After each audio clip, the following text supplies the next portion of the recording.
How's it going, guys? It's Eclipse here, and today we take a look at the top 5 tier 8 premiums within World of Tanks console. We're going to have a look at what they are, how you can use them effectively, and basically, give a reason as to why they're good in the game.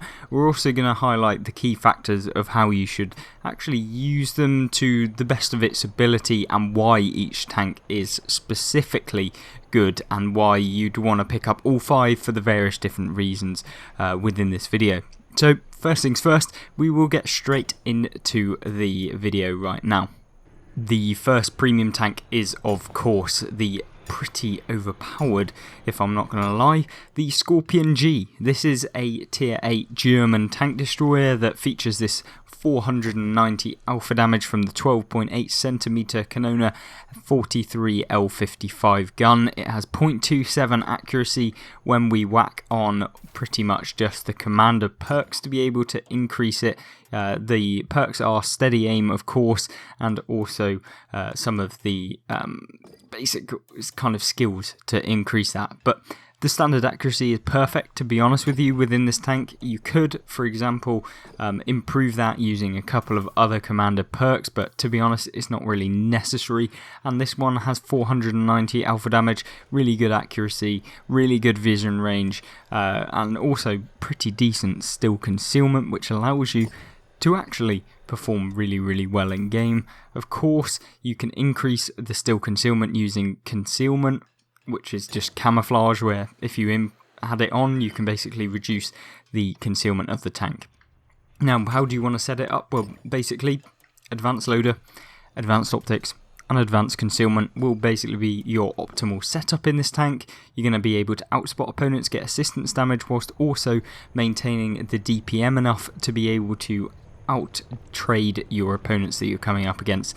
And don't worry, because this tank also earns a metric butt ton as well, because you can perform so well, and in-game it just is fantastic. Definitely one I would recommend. It has the mobility as well. Yes, it doesn't have particularly the best armor in the game, but then again, after update 6.0, nothing really has too much armor at tier 8 at least. The second premium tank is of course the Su130 PM. This is the Soviet version of the Scorpion G, or the Scorpion. This one, it plays very similar. The key differences, however, are that this tank gets an extra 30 alpha damage over the Scorpion, so you're going to be able to deal more damage per shot and also have a fairly similar reload. However, the DPM on this is slightly less, I believe, but it does have the ability to go 5 km an hour faster. It has better still concealment, and yeah, you're going to be able to perform better from distance in this tank.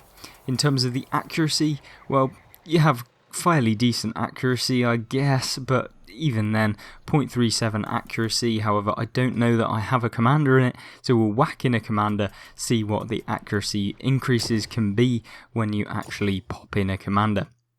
Now, Su130 PM, what kind of playstyle do you want to play? Well, you kind of want to be this sniping TD. You've got the ability to move around the map. You've also got a limited turret traverse, so you can't fully rotate your turret, but that doesn't really matter because the traverse of the turret goes more than enough basically to satisfy the majority of situations that you're coming up against. And of course, the 520 alpha damage can slap every single opponent that you come up against fairly reliably. And if you want to check out this, then last week, as of the recording of this video, I made a video called Ridiculous, and it showcased the Su130 PM in all its glory in some 2 gameplays where they were actually pretty decent gameplays.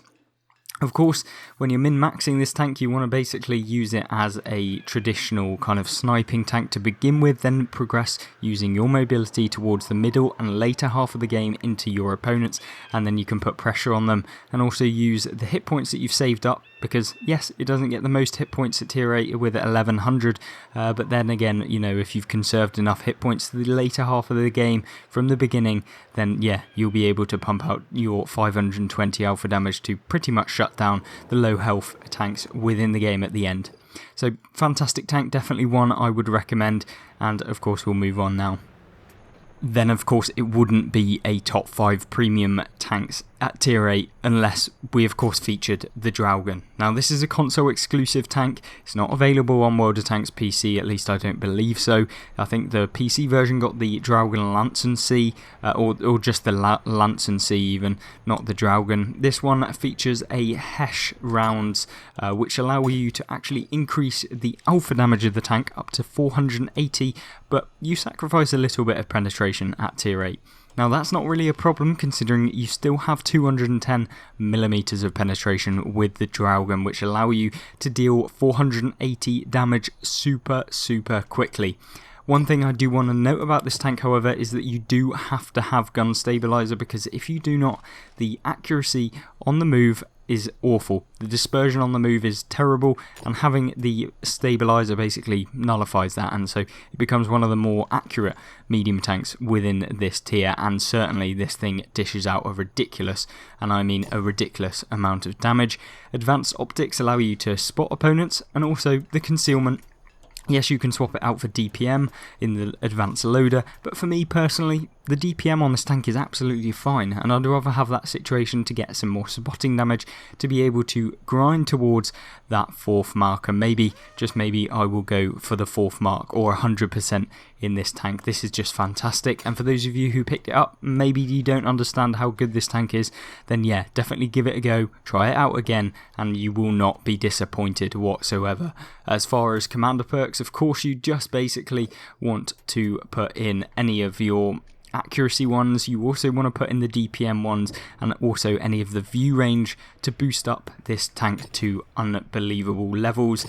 Yeah, this tank is just, oh my god, it's genuinely one of the best premium tanks in the game, if not the most overpowered premium tank in the game, just because it just has everything. It's got mobility, it has troll armor as well. Yes, it may not have particularly the best armor in the game. Of course, you can see, you know, it is fairly weak, but because it's so well angled and there's loads of angling plates, often if people auto-aim you, they can actually bounce fairly reliably off the Dragon. Now, I'm not saying that this tank bounces all of the time, and often you will get penned if anyone actually aims, but if they auto-aim on the move, often it hits the very well-angled plates of this tank and sometimes bounces. But of course, you can deal 480 damage back to them, and the majority of tanks at tier 8 do not have that.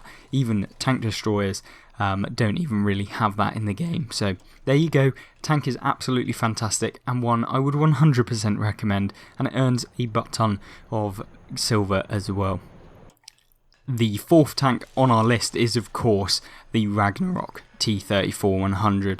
This is because not only is the tank super competitive within the current meta, whereby you have a decent mobility, you've got an auto-loading gun with 3 shots with 320 alpha damage, super low intra-clip reload so you can pump out the damage super quick, hide again using that mobility, and a decent aiming time. This is of course without any commander perks, without any equipment, because I don't own the tank currently. I have played it before. This is just a fantastic tank, and not only does this thing boast a fantastic competitiveness, it also has something like a 70% silver bonus, which is one of the highest, if not the highest, silver earning tanks within the game as a base silver cost. So yes, it doesn't come out on sale all of the time, it very rarely does in fact, and often it's part of a bundle that will cost you quite a lot, but I can promise you, if you manage to get your hands on the Ragnarok T-34, you would not be disappointed. This is just unbelievable, and 200,000 silver per game is not an unusual thing with this tank without any silver boosters, and of course if you do use your silver boosters the time to, you can expect 400,000 silver in a game where you do fairly decent with this tank. Of course, there are some limitations. Usually with premium tanks, it's the armor model, and the Ragnarok is absolutely no different. This tank basically doesn't have too much armor. It's the same as a T-34-100 if you've played the tech tree counterpart, and so yeah, you will be getting penned fairly reliably, but then again, just avoid the fight altogether and only pump around when you're fully reloaded and you have 320 alpha damage times 3, 960 total clip potential.